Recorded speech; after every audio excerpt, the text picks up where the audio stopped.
Hello મિત્રો, શેરબજારની વાતોમાં મિત્રો કાલે બજારમાં થોડો ઘટાડો હતો, પરંતુ જે અમુક નાની કંપનીઓ હતી એ જોરદાર વધી ગઈ હતી.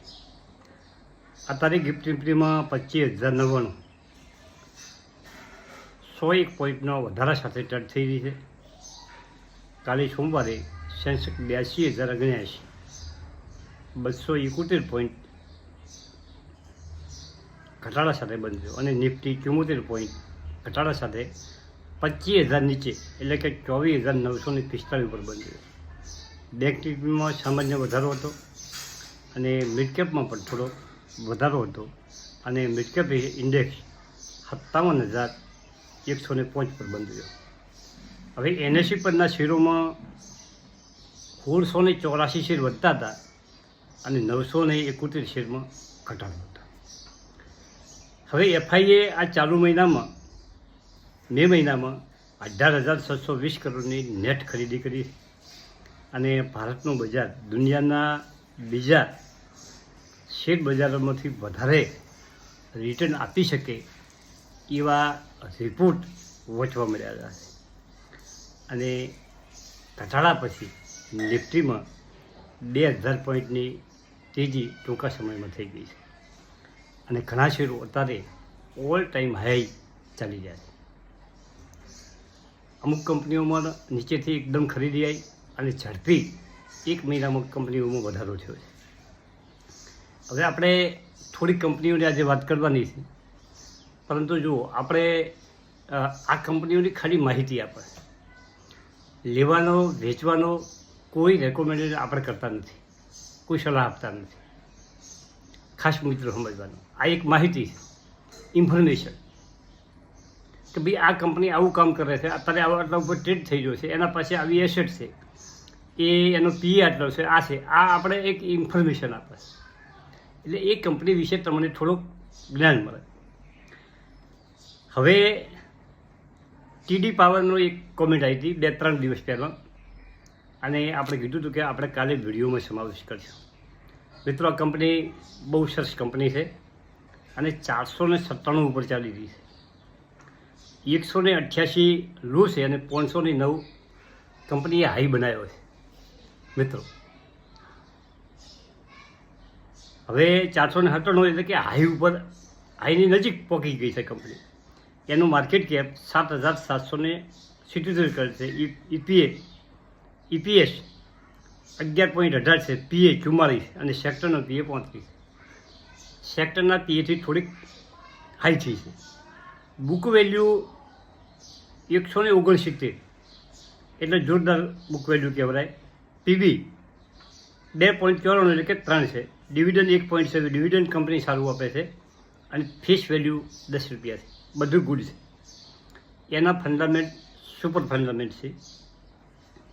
રિટર્ન એક વીકમાં 17%, એક મહિનામાં 14%, 3 મહિનામાં 51%, એક વર્ષમાં 51% અને 5 વર્ષમાં 2,985% રિટર્ન આપ્યું છે.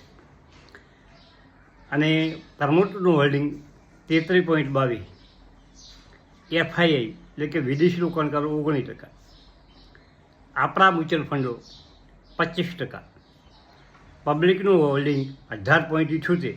આ TD પાવરની વાત ચાલે છે અને બીજા 3.17. હવે દેવા વગરની કંપની છે, એ એનું સારામાં સારું અને વેચાણ અને નફામાં વધારો થયો છે કંપનીનો YOY અને વર્ષો. આ 2 ક્વાર્ટર અને વર્ષમાં નફા અને વેચાણમાં વધારો થયો છે. શેર કેપિટલ 31 કરોડ છે અને ફેસ વેલ્યુ 10 છે એટલે કે 3 કરોડ ને 10 લાખ શેર બહાર પડ્યા છે. રિઝર્વ જો મિત્ર કંપની પાસે રિઝર્વ 829 કરોડ છે. રિઝર્વ વધારે છે એટલે તો એની બુક વેલ્યુ જોરદાર છે.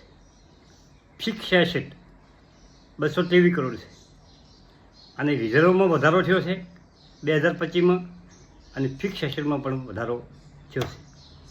રિન્યુએબલ એનર્જી, થર્મલ એનર્જી ને આમાં બધી આ કંપની કામ કરી રહી છે. આ કંપનીમાં ઘટાડે કંપની તમે વોટ લિસ્ટમાં રાખી શકો છો. હવે ઓલા ઇલેક્ટ્રિકનો પ્રશ્ન છે કે કાકા ઓલા ઇલેક્ટ્રિક ખૂબ ઘટ્યો છે, લેવાય? જો મિત્રો રિસ્કવાળી કંપની છે,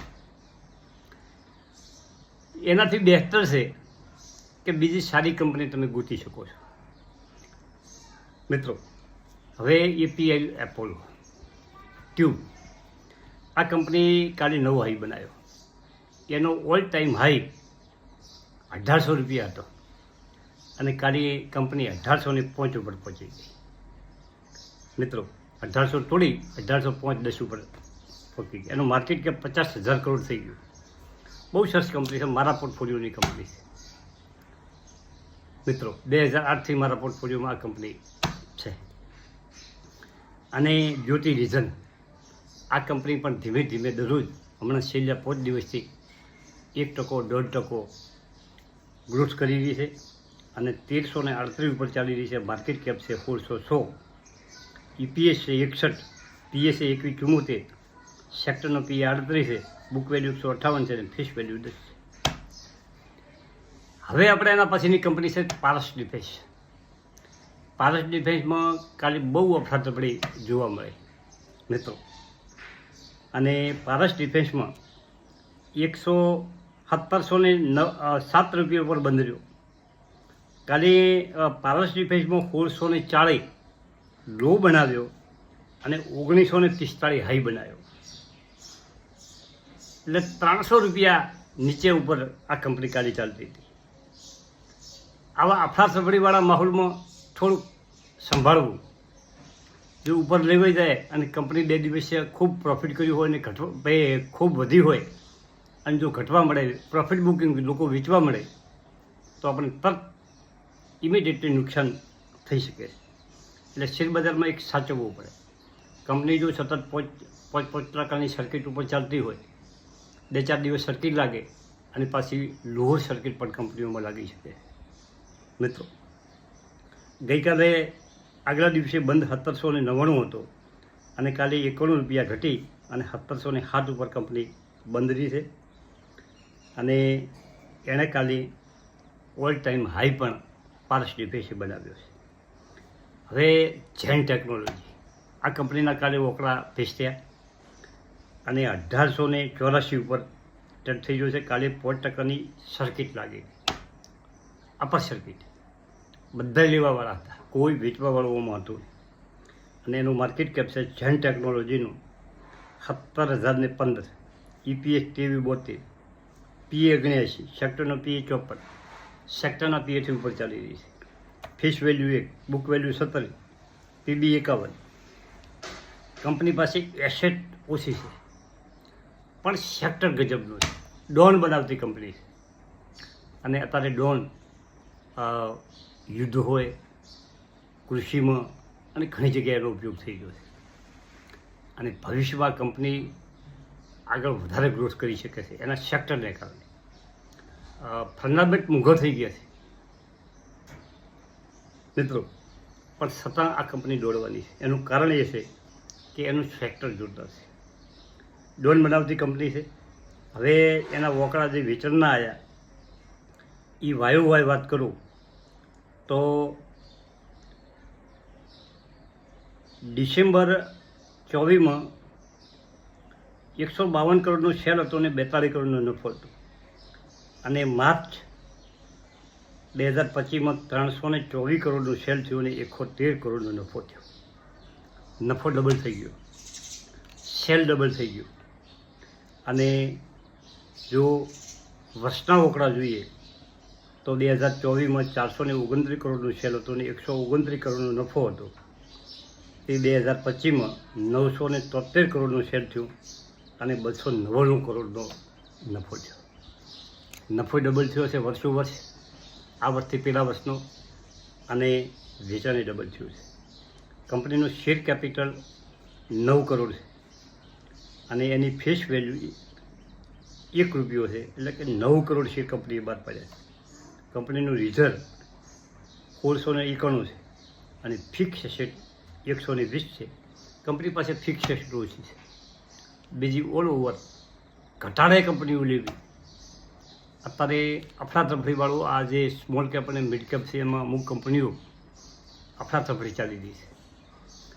પરંતુ જે કંપનીના ઓકરા સારા આવ્યા છે એમાં બધાને ખરીદી કરવી છે. જેનું સેક્ટર સારું છે એમાં બધાને ખરીદી કરવી છે. એટલે સાચવી જોઈ વિચારી જો મિત્રો રેલવેના શેરો છે ને એમાં આરવીએનએલને ઇરકોનને બધા ખૂબ ચાલ્યા. હવે નીચેથી ચાલવાની અમુક શેરોમાં શરૂઆત થઈ ગઈ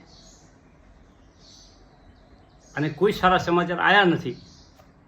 આ રેલવેને બધા ગવર્મેન્ટ પાસેથી ઓર્ડરો મળે અને અમુક કંપનીઓ પાસેથી ઓર્ડર બુક પડી જ છે. ખૂબ કામ પડ્યું છે રેલવેનું. અને ડિફેન્સના શેરો છે એને પણ ગવર્મેન્ટ પાસેથી ઓર્ડરો મળે છે.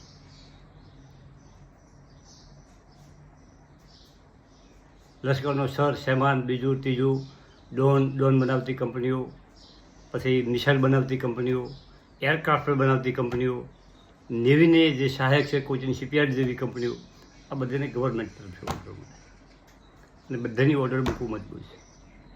ચલો મિત્રો, થેન્ક યુ, આભાર.